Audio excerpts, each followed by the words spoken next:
What's up, bitches? Let's talk about crime.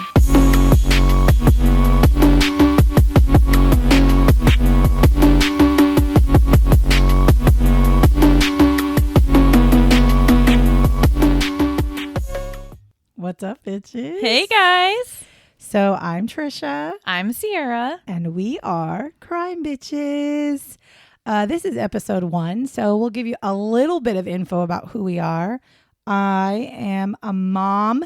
She is the daughter, and we decided to do our own true crime podcast because I am a psych major who literally loves true crime.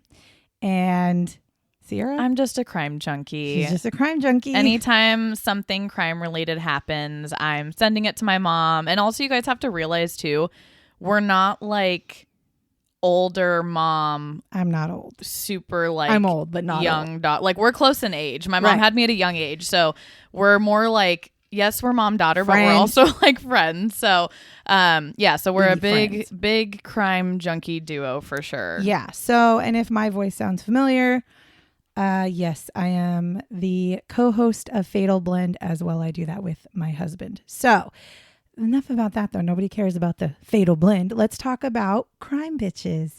This is our first episode. We are trying this out. And if you haven't seen yet, tell me you don't love the logo. I love the logo. I love the logo. Fun fact, my brother's actually the one that created that logo. True. So it's true. Bravo to him. Yeah, he did really good. We gave him some ideas and he created that. So I was really impressed. I really like it.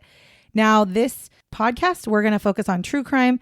I will not, and we will not be doing serial killers because I do have another podcast that we focus on serial killers. But if you want serial killers, go to Fatal Blend. It's true. Because that's where the serial killers are It's true. If you want to hear the serial killer talk, follow us on Fatal Blend and hear us over there too. So I am I love this podcasting thing. I think I have found my calling. I thought my passion was coffee, but I really don't know anymore. So anyways, so that's what we're doing here today. And if you guys ever have any stories, you can always reach out to us and send us links or just, hey, I heard about XYZ crime, and let us know and we'll look into it and see if it's something that we want to talk about. And if so, we could potentially do like a shout out if we find out like who gave that to us or, something along those lines too. For sure. So the other thing, I cannot 100% promise, but I really do not like true crimes that don't have an ending. Happy ending or not, I really do not like episodes or true crime, real life true crimes that they don't know. Like, I know he's a serial killer, but we're just going to say Jack the Ripper or the Zodiac Killer. I do not like unfinished things. So I'm going to try really hard. Most of these that we do, I'm going to try really hard to make sure they are ones that have a conclusion of some sort. Now, if there is something going on current news wise, maybe we'll talk about that, just because I do think when there's current things going on, it's kind of important to bring them up, especially if like somebody's missing and we're trying to find somebody. But most of these will be crimes that have been solved. Well, and you guys also won't, like, our first few episodes are not going to be the super famous ones that everybody knows about. Like, I'm sure we'll do those because I feel like you just have to if you're going to be a podcast. But those are going to be down the road, multiple episode, bonus episode type of thing. So you guys are going to probably hear about crimes that maybe if you're from that area, you know about it. But most of you probably have no idea what the hell it is. And that's the other thing. We have no filter. Yeah, we will say our opinion and we will cuss to the rooftops. Get ready for that. Say, do not, if you are, I don't even know what the right word is, but if it's not comfortable for you, like genuinely, if you like true crime, but you don't like no filter and a lot of cussing, and I wouldn't say dirty talk, but you never fucking know what we're going to get into. I would just, for your own ears, listen to the name. Crime Bitches. That should give you all you need to know. Bitches. That's just it. That's all I can tell you. So, is there anything else we want to talk about before we jump into our very first episode? No, I guess the only other thing is the future episodes are not going to be as long of an intro as this. It's just the initial one to kind of get everybody to know what this is about. We'll just kind of do, yeah. I mean, we don't know. We're going to just kind of fly by the seat of our pants when it comes to these episodes. Also, really one quick side note, Sierra has no idea about these episodes. Yeah, so I mean, I could say Trisha, but I feel like I'm just going to say my mom. You can say your mom. It'll, whatever. You guys might hear me go back and forth, but she's the one that does all the research on the actual crimes. So for me, when I have a reaction to it, or if I'm like dead fucking silent, these are pure reactions. I, and it might even be maybe there is a case that we're doing that I have heard of, but I haven't done the research like she does. So I'm going to have no idea what the hell we're talking about. Yes. So that brings us to our first episode. So we are talking about the Clutter family. Now, I struggled with this case because I read a book 2 years ago, maybe 3 years ago, about this case. And it was really, really freaking interesting. But I've now found that the family of the remaining Clutter family members are not very happy with the book that was produced. However, I would still like to let the story be out there. I know the Clutter family has come forward and said that they don't want to keep hearing about it. Unfortunately, it's rude to say it this way, but I don't go into these going, oh, I really want to learn about the family. I go into it because I want to learn what kind of sick fucks do the things they do. I feel like for both her and I, if we could sit down with any of these, any murder crime, just crime individuals, or even on Fatal Blend with the serial killers, like if we could sit down and go into their mind and be like, what the fuck is wrong with you? Yeah. Why did you do this shit? Explanations. Right. That's where we are, like the crime junkie part. It's not like we're like, oh yeah, we love murder. It's the why. It's the what the fuck is wrong with you? Yeah. And I am really, really a big proponent of, because again, I have a psychology degree. So I get that there is sometimes some things wrong, but we have a saying in our household. And that saying is, we don't use mental health as an excuse for bad behavior. And what I mean by that is we don't excuse your behavior. We can use it to explain why you're doing something, but you still need to have your consequences, regardless of what it is. It doesn't have to, we use that in our house because of, nobody in my family is a murderer, but we use it for other things. Something happens, you can't look at me and go, well, it's because I'm ADHD. No, you still have to have the consequences of whatever it is that you did. And I use ADHD, by the way, because my son does have ADHD. I'm not just an asshole. Anyways, so let's get into the Clutter family. So we're going to talk a little bit. I think the way these are going to go for now is I'm going to just give you a little snippet of what we're like the actual crime, and then we'll go into backgrounds. So what we are actually talking about is on November 15th, 1959, 4 members of the Clutter family were murdered in their home. Their home is located just outside of Holcomb, Kansas. And the members who were murdered was Herb Clutter, who was 48, Bonnie Clutter, 45, Nancy Clutter, 16, and Kenyon Clutter, 15. And the 2 people who were responsible are Perry Smith and Richard Hickock. So that gives you an idea of what we're talking about. But first, let's dig in a little bit into the background. We're going to start with the Clutter family and go from there. So the father, his name was Herb Clutter. The mother was Bonnie Clutter. And then they had 3 daughters and 1 son. Daughter Ivana Clutter, their daughter Beverly Clutter, Nancy Clutter, and then their son Kenyon Clutter.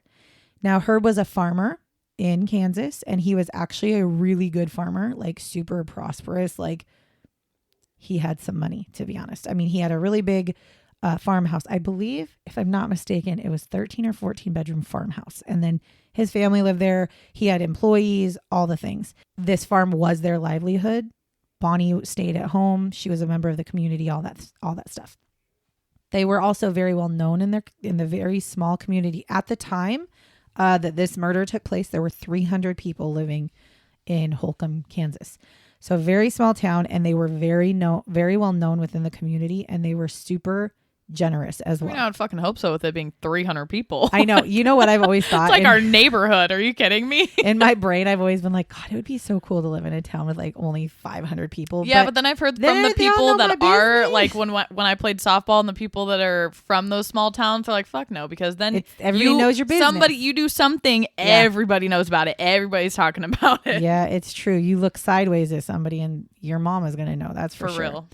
So their two oldest daughters, Ivana and Beverly, they had actually moved out of the family home already to start their journey into adulthood. So Beverly was in nursing school. She was 21 and Ivana was already married. She was 23. Now, Nancy, who was 16 and Kenyon 15, they both went to Holcomb High School and they were, again, it's a little town. So everybody knew them. Everybody was friends with them. They loved them. They thought they were great. And Bonnie really played a very active role in the community. She especially enjoyed the local gardening club. Okay, so this is just like a family, just a normal ass family. That's the background on the Clutters. Now we're going to get into the background of the two different men that were held that are responsible. Of the piece of shits. Yeah. So we're going to start with Perry Smith. Good old Perry. Perry was born October 27th, 1928 in Huntington, Nevada. His parents were rodeo performers, Florence Julia Flo Buckskin and John Tex Smith. Also, really weirdly, when I heard John Tex Smith, all I could think of was Manson and Tex, because there's a guy with Manson who killed. His name's Tex. So I was like, but it's not the same guy. Anyways. So in 1929, his family moves to Alaska where John distilled bootleg whiskey. So he was I think it was during the time of Prohibition. So he was bootlegging whiskey, meaning he was making, with that confused look that you just sent me, he was making whiskey. And for those of you that weren't paying attention, because obviously Sierra was not, John is the father. Okay, because at this time, Perry is 1. So he's not bootlegging whiskey. I know. We were talking about Perry, and then I was like, given who the fuck background. Is John? Okay. John Tex Smith, his dad. I was too busy with the Tex Smith at the end. Okay, so anyway, so his dad's making some whiskey. He's also extremely abusive to his wife and his children. And in 1935, Florence leaves him, and she takes the kids and moves to California. Good job, Florence. Good job, Flo. Now, Flo is an alcoholic.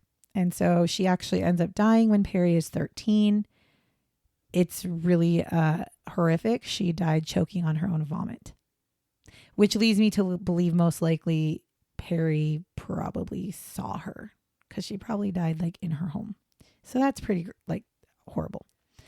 So basically at that point, Perry is sent with his siblings into multiple different orphanages.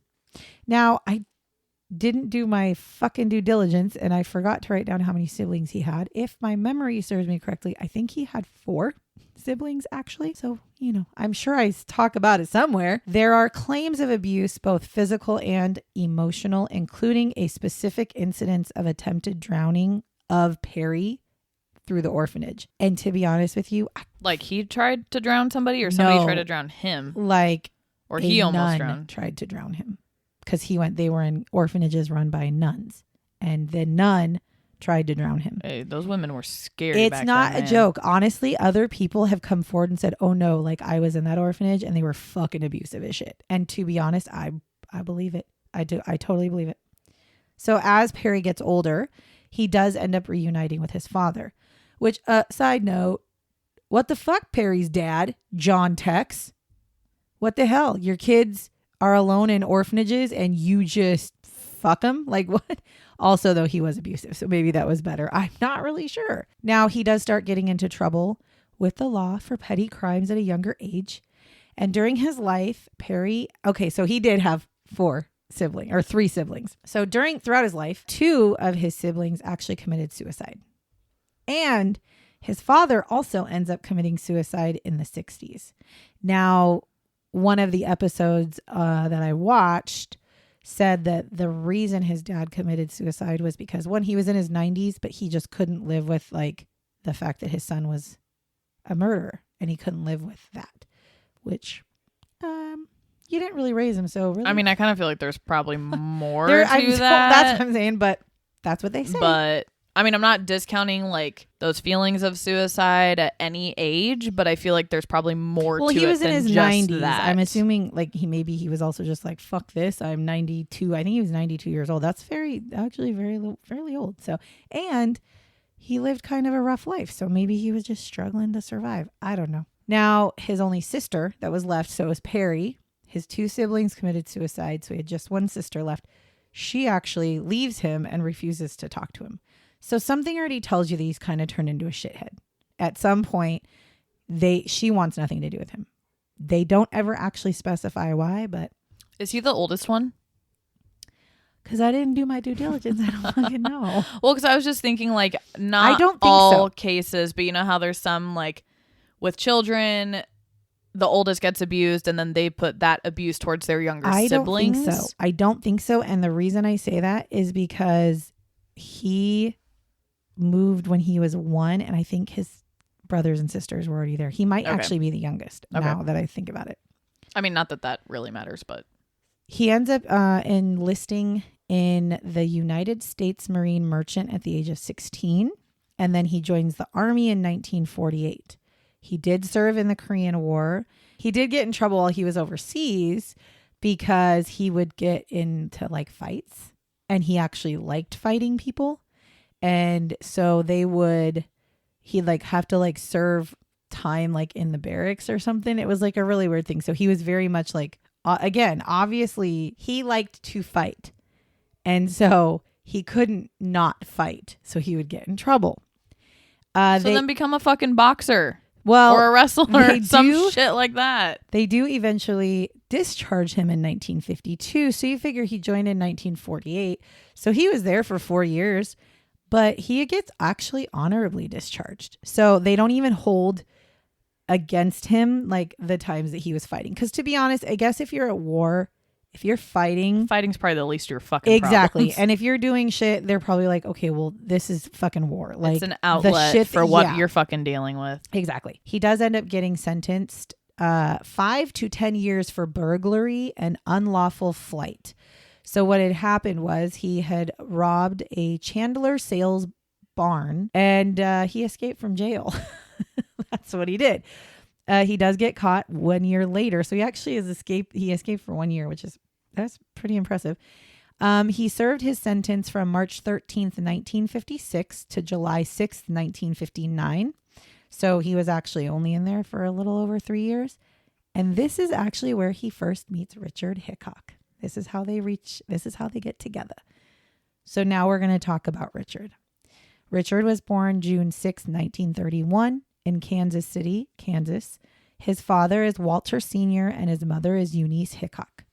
He is one of several children and he had a relatively good upbringing. Now, he does claim that they were very strict parents, but no like abuse or alcohol or anything like that. No neglect. Now, his family relocates in 1947 to another like small town in Kansas. And he was actually very well liked in school and he was very popular. Everybody thought he was cute. He was handsome and he did want to attend college right out of high school. So not your typical quote unquote criminal background, bad upbringing and neglect and abuse. And there might actually be an explanation for this. Okay. So he decides he wants to go to college right out of high school.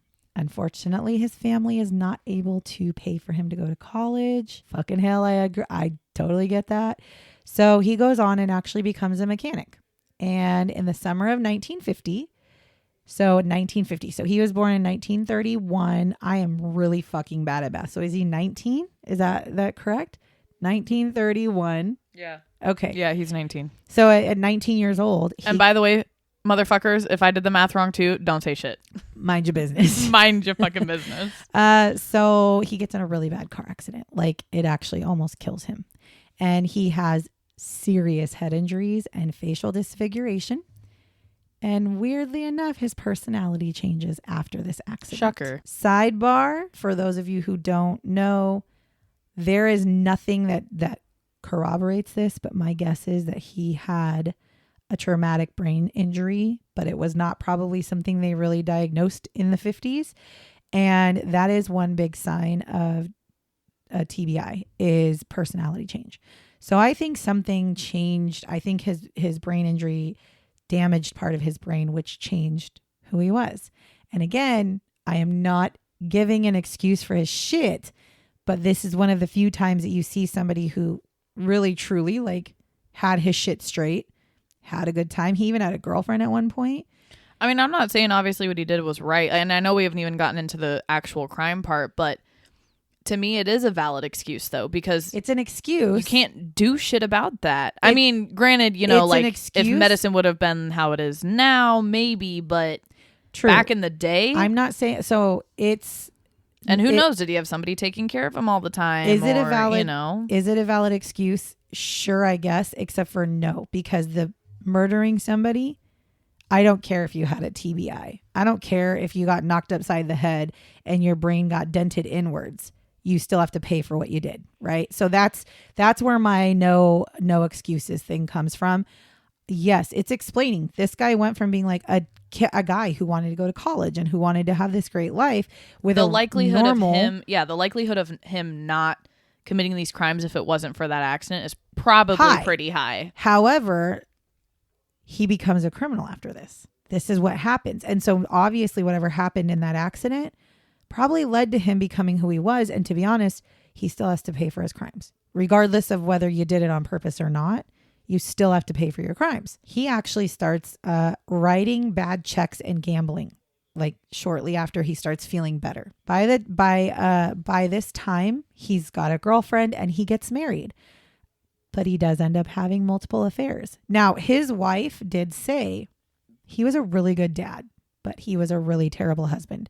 He had multiple affairs and, I mean, didn't even try to hide it, really. I feel like that was a common thing in the 50s, though. I do, too. Like, I'm not saying that as like a sexist, like dogging on men, but I'm just saying, like, I feel like when you talk or hear a bunch of stories from women of the 50s who their husbands were having affairs and whether they're, you know, together still or not or whatever, a lot of them say, well, he was a shitty husband. Yeah, he cheated on me all the time, but he was a really good fucking dad. And there was also like that, you know, in the 50s, you're also having that like housewife, you know, scenario as well, where you're the one that stays home, takes care of the kids, and they're the breadwinner. Yep. Like that was also kind of how that time was. So yes, so he's married, he has multiple affairs. He does end up having a child with one of his mistresses and he divorces his wife to marry her. So again, he's a good dad though. He wants to take care of his kids, right? So on March 9th, oh my, what the y'all, my son is dyslexic and I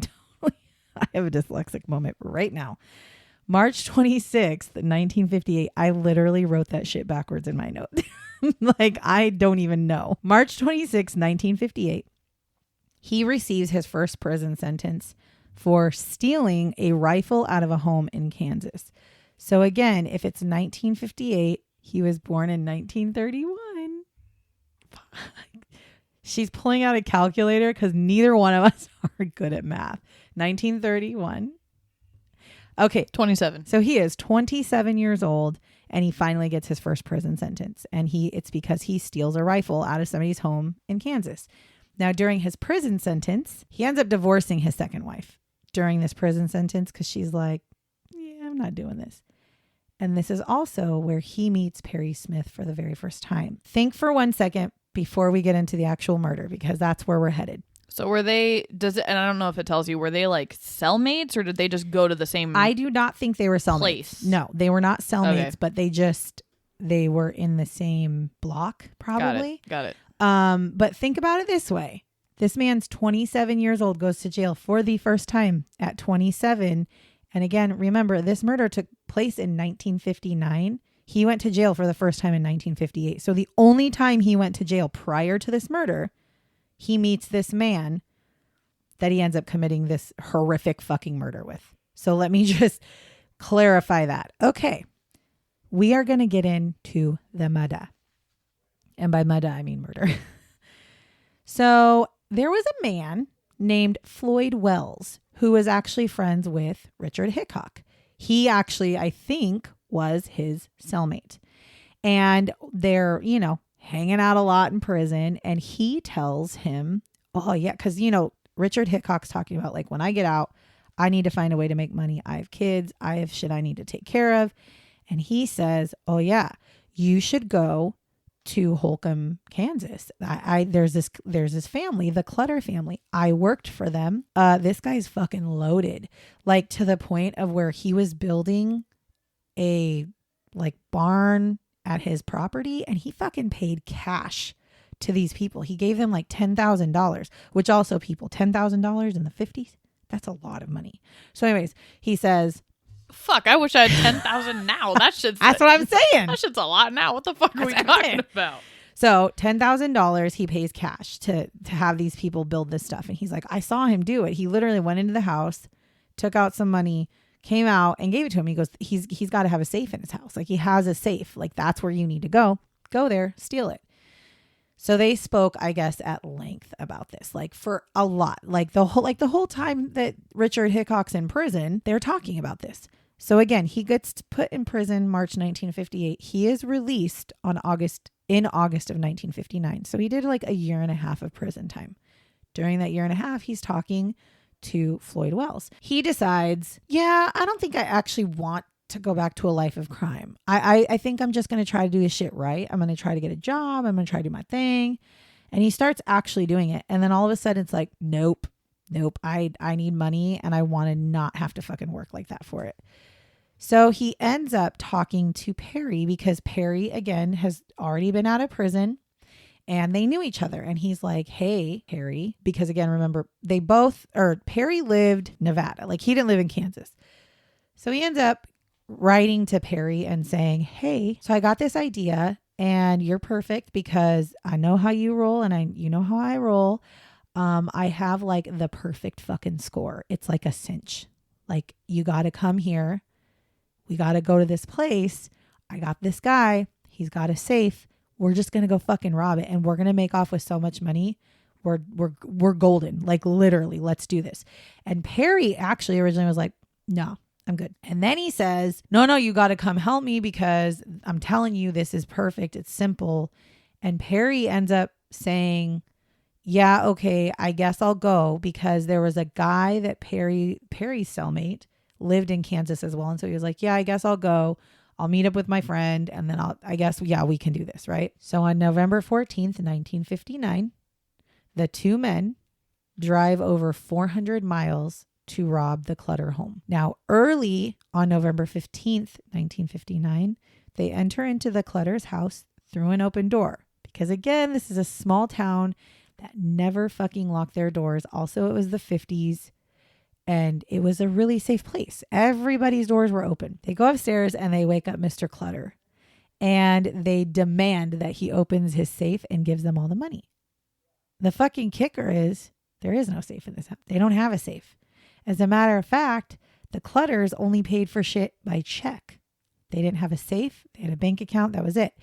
So he keeps telling them like, I don't have a safe. I don't know what you're talking about. And so they end up they go through and they end up waking up all the family members. So they wake up Mr. and Mrs. Clutter.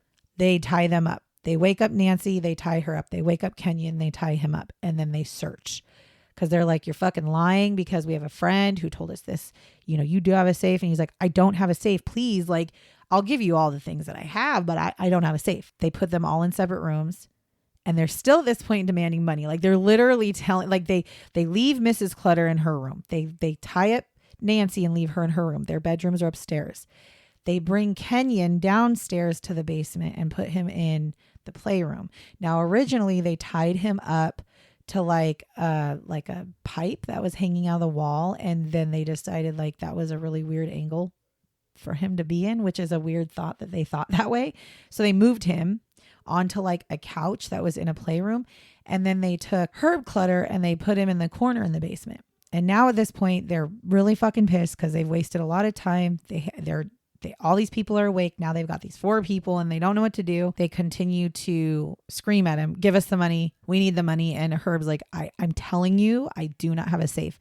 So they leave all of them tied up and they ransack the shit out of the house. And they start taking anything they can of value because by this time they realize there is no safe. So now, instead of it being like a wasted robbery, they're like, fuck it, we're going to just take whatever we can. During this moment as well, they decide we got to kill all the family members because we don't want them to identify us. So they start with Herb Clutter. Now they isolate him onto a mattress that's in the corner in the basement. Perry stabs Herb in the neck. And then Richard Hickock, he looks at Richard and he's like, it's your turn. And Richard's like, yeah, okay. So Richard stabs him in the neck too. Then Perry steps back and shoots him. Now his hands are bound and he is gagged and his throat is slashed and he is shot in the head with a shotgun. Then Perry decides to move on to 15-year-old Kenyon. He is also bound and gagged on a couch that is in the playroom in the basement, and he shoots Kenyon in the head with the shotgun. So I'm going to pause here for a second.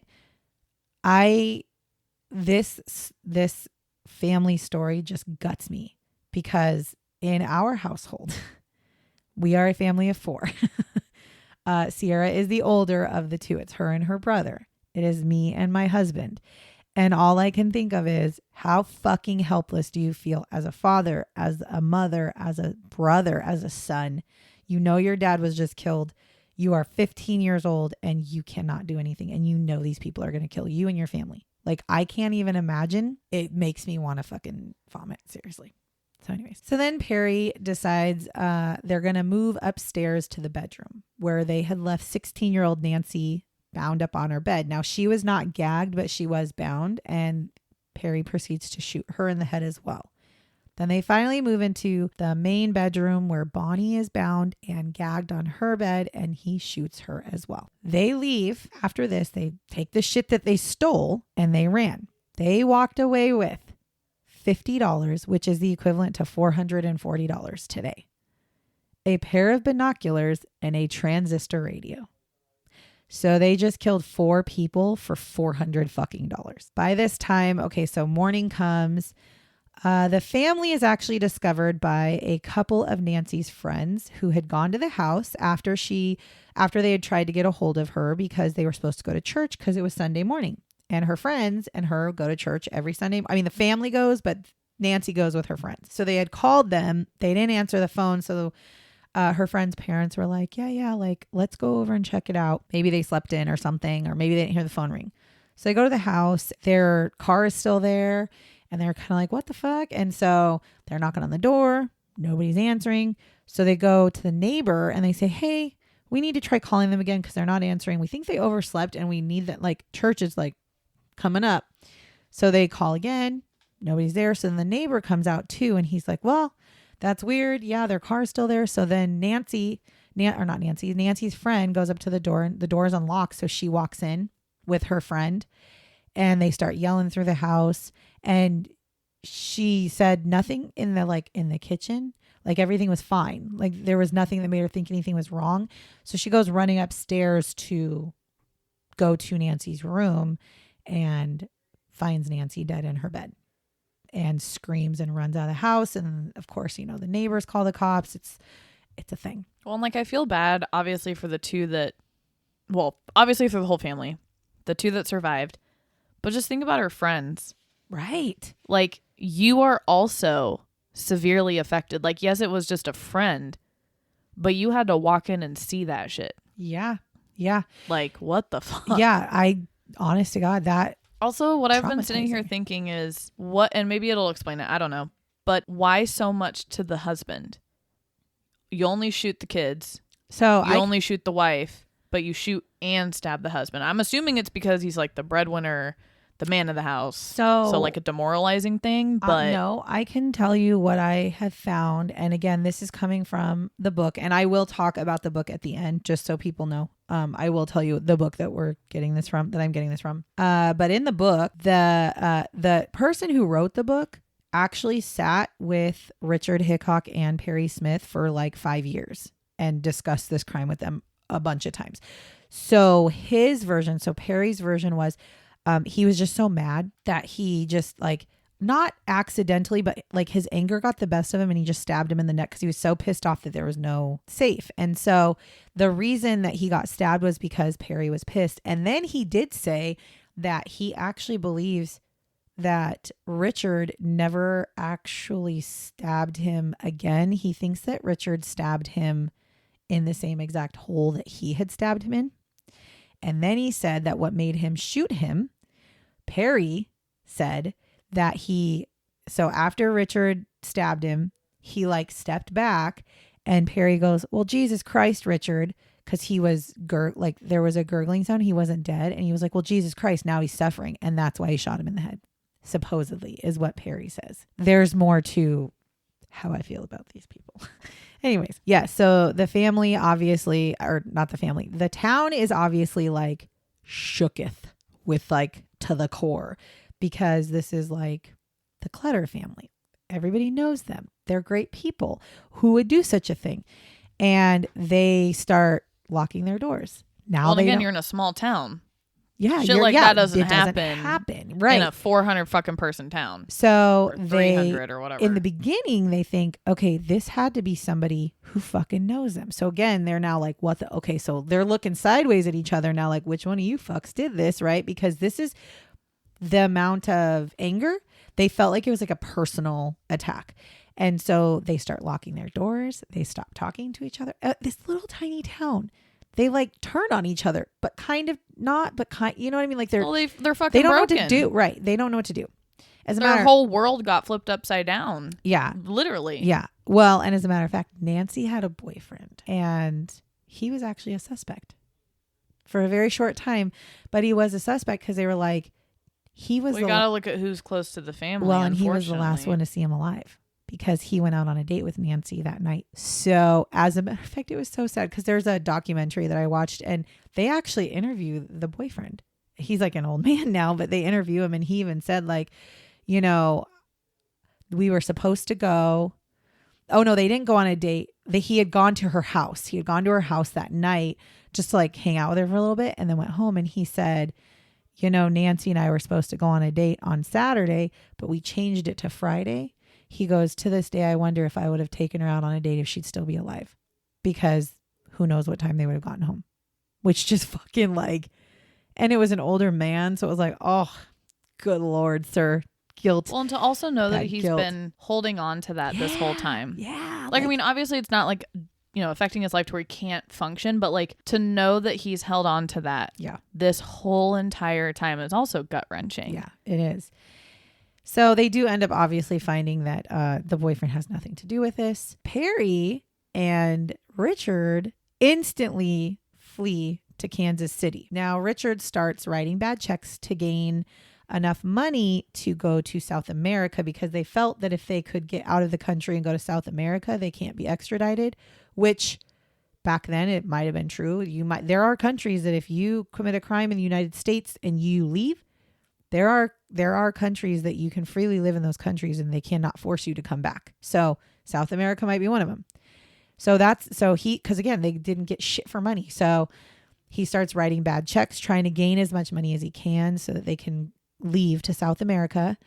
And they end up actually selling pretty much everything they owned. And they actually fled to Mexico instead of South America.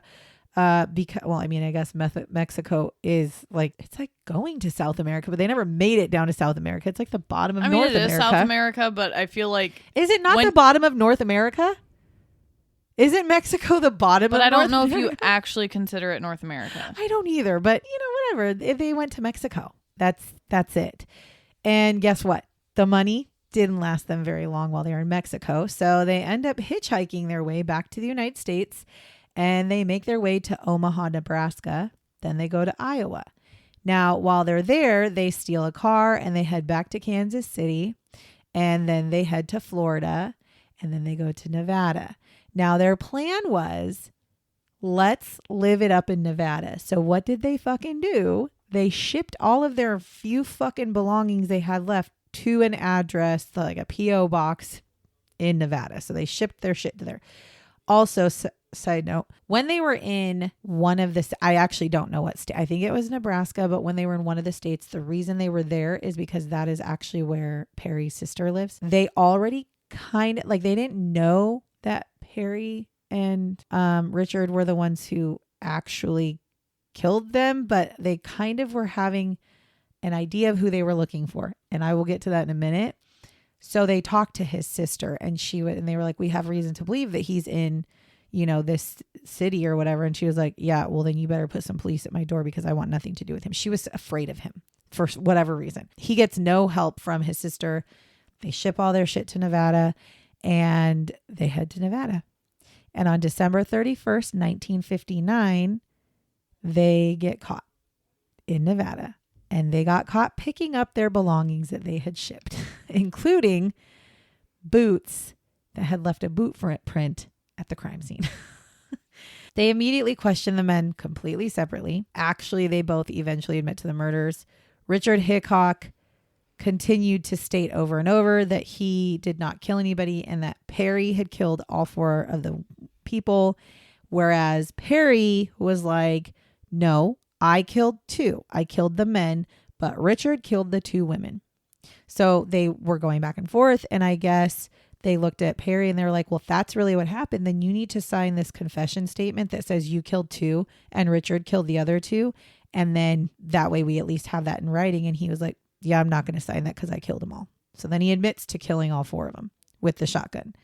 And Richard corroborates that. He's like, no, like literally, I didn't want to kill anybody, but I knew we had to.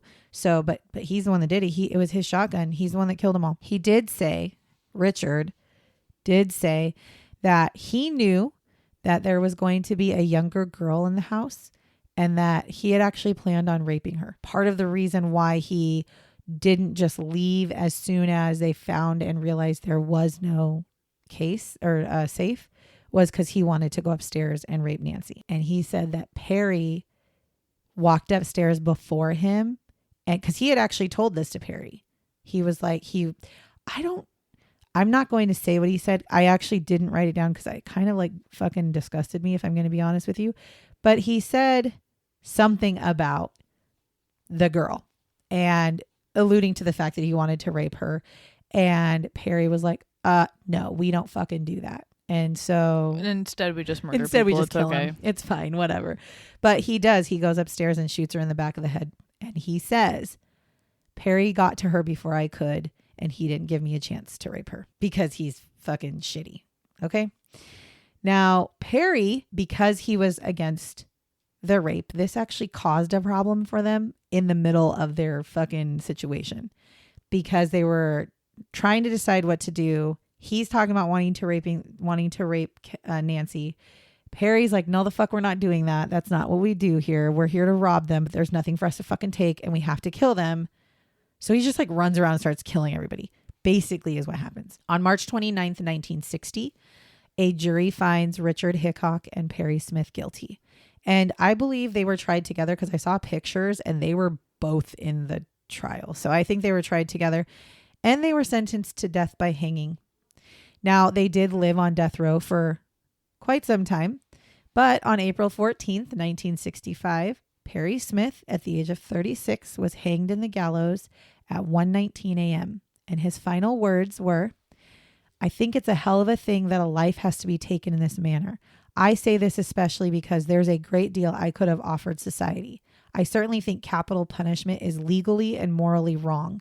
Any apology for what I have done would be meaningless at this time. I don't have any animosities toward anyone involved in this matter. I think that is all. Which I say, fuck you, Perry Smith, because you literally killed 4 people. What are you fucking talking about that it's legally and morally wrong? You're legally and morally wrong. Like on all kinds of fucking levels. Also, I mean, I've kind of felt this way most of my adult life, I should say, when it comes to true crime. Whatever crime you fucking do, you deserve equal punishment. Fair. Like, even to the point of, like, if somebody, which people are probably going to be like, wow, you're fucking stupid. But even if it's like, you know, you tortured your victims for 2 weeks and then you murdered them. Well, guess what, motherfucker? For each victim, you got to be tortured for that many weeks. Like, come the fuck on. Yes. So anyway, so yes. Eye for an eye. I agree. So I said these backwards because Perry Smith actually died after. Second. Yeah, but whatever. Richard Hickock, at the age of 33, was hanged in the gallows at 12:41 a.m. So literally like a 40-minute difference is literally the difference. His final words were, they had said, do you have any final words? And he said, no, I guess I don't. But then he motions for the KBI agent, which is the Kansas like FBI agent. That was Roy Church, who was the one who basically put all this shit together to catch them. He motions for him to come over to him. And he says, you're sending me to a better place than this.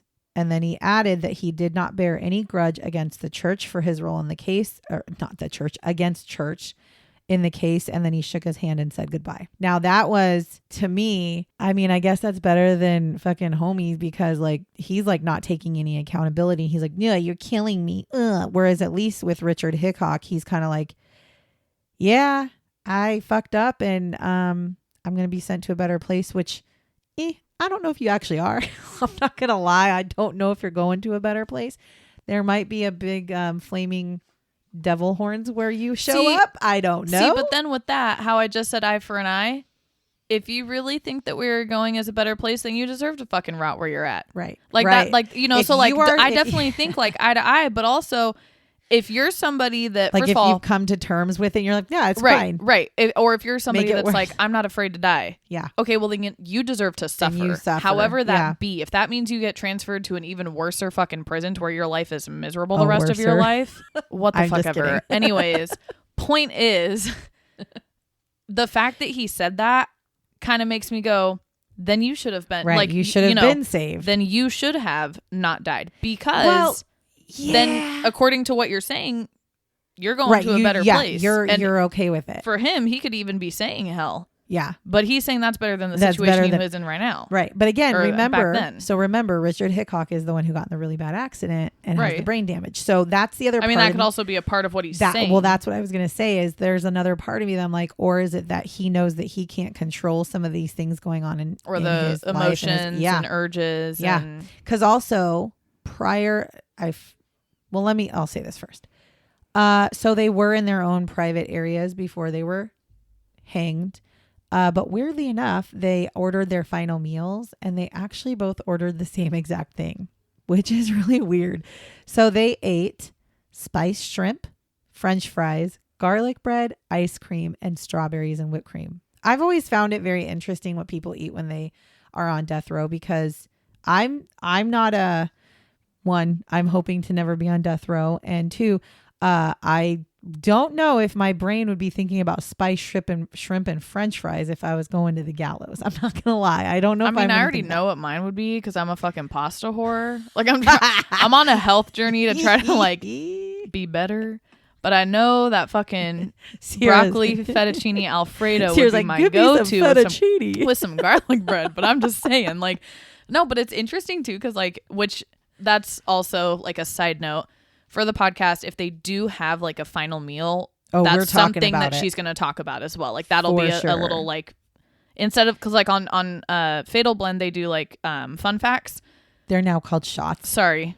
We talk about coffee. Okay. So on Fatal Blend, they do shots, but for us, we're not, obviously, like, it's two different podcasts, right? So we're not doing the exact same thing. So for this, one of the things that we decided to do is like the final meals, if they had one, and even if we can find that information, which most of the time you can. But it's crazy because some of those final meals that I've seen out there are like giant ass meals, and then I'm like, and to know that they actually eat that, I'm like, what the fuck? Like, I'm sitting here like, I can't even order like a damn Big Mac meal and finish that. Like, really? So yes, so that was they both ate the same thing, and they did spend that time privately with like chaplains and themselves, you know, whatever. So they had the time to come to peace with it, which maybe that's what Richard Hickock did. I think the part for Richard Hickock that makes me sad is that he does have kids, right? So the part that makes me sad is he had kids, and his children, he actually did say to the guy who wrote the book, like, I sometimes wonder, like, how did I fuck up my kids? Yeah. Like how are they going to be able to live their life as Hickocks? Like, you know what I mean? Like, so it's like, you can tell that there was like there might've been a good person in there somewhere, but something happened. Obviously we know what that. I think that's where my heart hurts for him, is like, right. And I know what and I'm not, and there's if, no, you know, we're I don't not know excusing, but I don't know if the family that's out there will ever hear this. And I, you know, that's its own thing, but I'm not condoning what he did at all, because he still murdered, you know, the rest of your family, but it does on the flip side make me sad because I true in my heart of heart believe if it wasn't for that accident, he wouldn't have started down this path and would have never ended up this way. And you know what's crazy? And would still be a dad, or I don't know about now, but like would still be a dad to his kids. Yeah. And what's really crazy is, so the rape thing. And also, I don't know if that crime would have happened. I don't either. It was Richard Hickock's idea. Exactly. So here's the other thing. The rape stuff, prior to his accident, he was not attracted to younger girls. He did not have any sexual assault issues. He had nothing. After his accident, his first wife was like 16. So like he went from, again, his life got flipped upside yeah, down it did. too. But it's, I mean, again, you still have to pay for your crimes. So I'm not actions have consequences for absolutely. A reason. But it just is unfortunate that it happened in that manner. Right. That's all. So we are gonna fucking Herman. I don't feel bad for him, but what the fuck? Pee-wee Herman. I couldn't remember his name, but I knew it started with a P. Oh, Perry. Yeah, I'm like Pee-wee because Pee-wee Herman. No, I know who the fuck Pee-wee Herman but is. you know he got in trouble way back in the day. What? You didn't know this? Oh, you weren't even born yet. Shit. He was showing his genitalia to people, exhibitionism. Oh yeah, I've seen the movies. That shit wouldn't shock me for the life of me. That motherfucker's creepy. No, but for fucking Perry, like I don't feel bad for him at all. Perry had a shit life, but there's Perry, not a piece of me that's like, well, blah blah. Nah, fuck you. I mean, Perry was a bad egg. He was just a bad egg. I mean, sometimes you're just a bad apple. I don't know what to tell you. Nah, that motherfucker was a bad everything. Yeah, he was.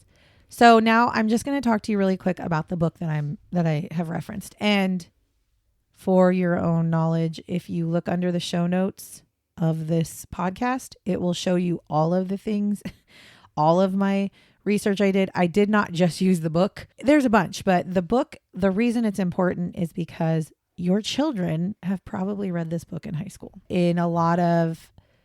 For the reason why I ended up reading it was because my son was reading it for his senior reading, I don't remember, English class, which was I can't remember what the class was, but it was like not true crime, but I don't remember what the class, it's English, but they had to pick between like sports and science fiction and that kind of stuff. And he couldn't get into those classes. So I ended up getting this one. And so this one, his teacher literally made it to where this book was the only thing they read, but they went in depth with it. Right. So he was very interested. So he brought it home. So the book is called In Cold Blood, and it's by Truman Capote. Now it became extremely controversial because the Clutter family, so the two remaining daughters who obviously were not living in the home, who survived this, said there is a lot of stuff in that book that Truman wrote that is not true. Specifically, stuff about Bonnie. There's a list of things, but the one that bothers them the most is about Bonnie because also fuck you, Mr. Author person. Right. Just throwing that out there. I'll get there. I have my own fucking feelings about Truman Capote, to be honest with you. So in particular, he had painted this picture of Bonnie as being like a super depressed woman who like barely got out of bed, and that she had back issues because she had hurt her back in labor with Kenyon. So 16 years prior to this. And ever since then, she would like never get out of bed. She was super depressed. That's just simply not true. And so for him to paint the Clutter family the way he did, his book actually it talked more about Perry and Richard than it did about the Clutter family. It kind of goes back and forth, right? But it didn't put the true, like, he didn't put they the really true, fucking right. were. He didn't put true facts into it. It's like a smack in the fucking face. Well, because he also, I'll get there. So when this book was done, he had a really hard time letting it go. He actually became an alcoholic afterwards. He ended up waiting 5 years to finish the book because he told his editor that it needed to end with their deaths because the book was about these guys who killed this family who got the death penalty. So therefore it can't end until they die. Oh shit. So he was waiting for them. He was. Oh my God. Due to all the... That's kind of wild if you actually think about that. Like, Which is why this is so interesting to me because he was like obsessed with it. Right. So 5 years he sat. And again, he went to the prison like weekly and visited with them and talked to them. He was unable to finish it for a long time because they had all these appeals and they had things that they were waiting for. He never wrote another novel after this book. And he is quoted as saying, I think it was to his publisher, I need them.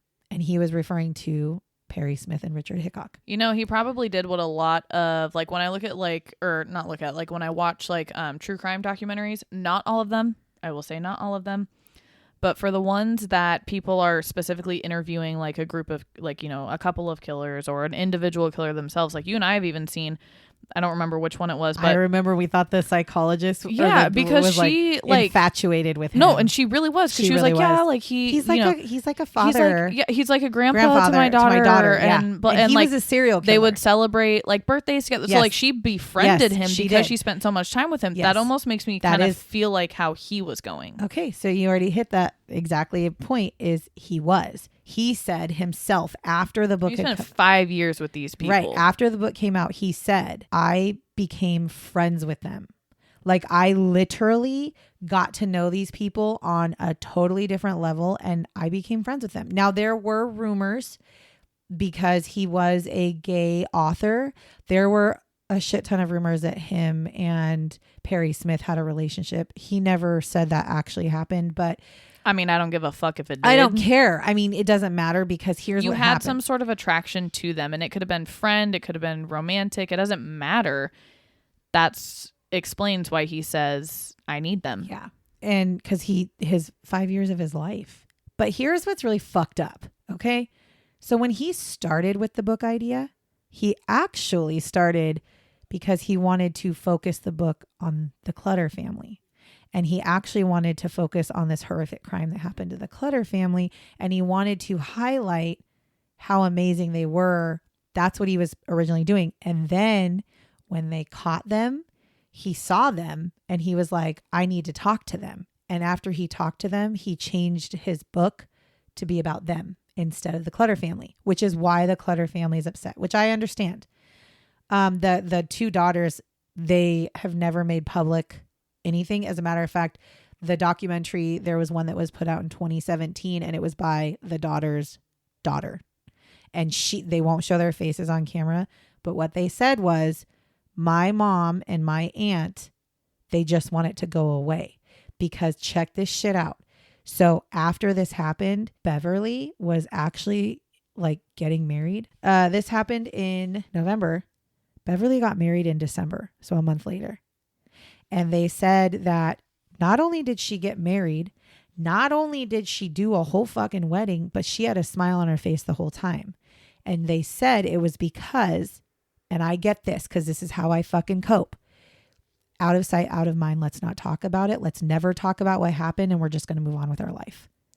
And then they said, my mom and aunt can't move on because everybody fucking talks about it. And then Truman Capote writes this book that everybody fucking reads and all they talk about is the murder of my family.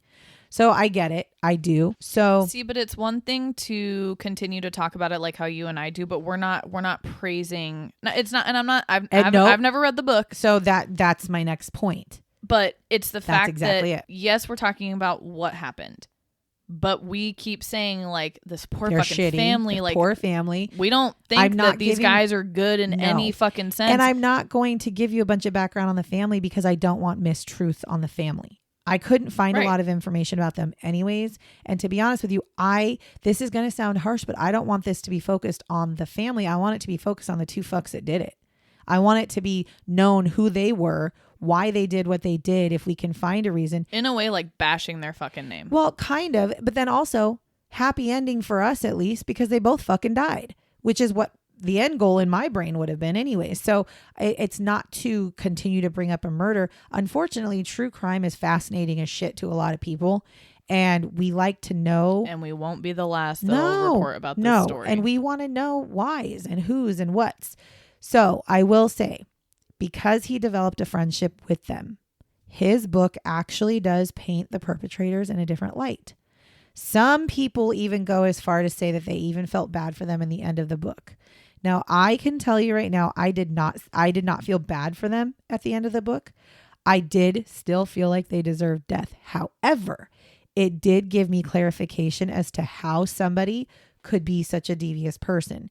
It did make me step back and go, holy shit, I completely understand why this person may have done this. But they're not wrong. I can understand how people might see that that he was painting them almost in like a, not really a victim. They're not, well, they he were didn't his victim. friends. Right. Well, and he tells what they did, but he almost like sugarcoats it. It's the weirdest thing because I remember when I was reading it with my son, one part, they're in the death row, like on the prison cells of death row. And there's another guy that he talks about. And this guy was on death row as well. And he was like a big guy. He wore overalls. Like he describes him as like a fucking gruff ass man. Right. And he's basically, it literally compares him to like Perry and Richard, as if Perry and Richard are like these meek little mice that didn't do anything. It was the weirdest thing. And I remember looking at my son going, okay, but why do I feel like I felt like he humanized them a lot more than they needed to be humanized. Well, because like we said, he said, I need them. So he's probably viewing them as a friend. So it's not that he's not going to tell the true fucking story, but he's going to try to potentially manipulate people's brains to be like, well, they did this, but look at all the shitty things that happened to them. He tells you, it's their fault, but it's not their fault. I guess the best way to say it is he tells you their story with rose-colored glasses on. That's what he did, and that's what pisses such horseshit, and I feel so bad for the family. Yeah. So that is the Clutter family murders. Now, not all of our stuff will be a whole family, but this one I had a lot of knowledge on, so I thought it was a really good one to start with. And this is it. We'll see you next. Not see you. You won't see us. Catch you on the flip side, bitches. Peace out, bitches.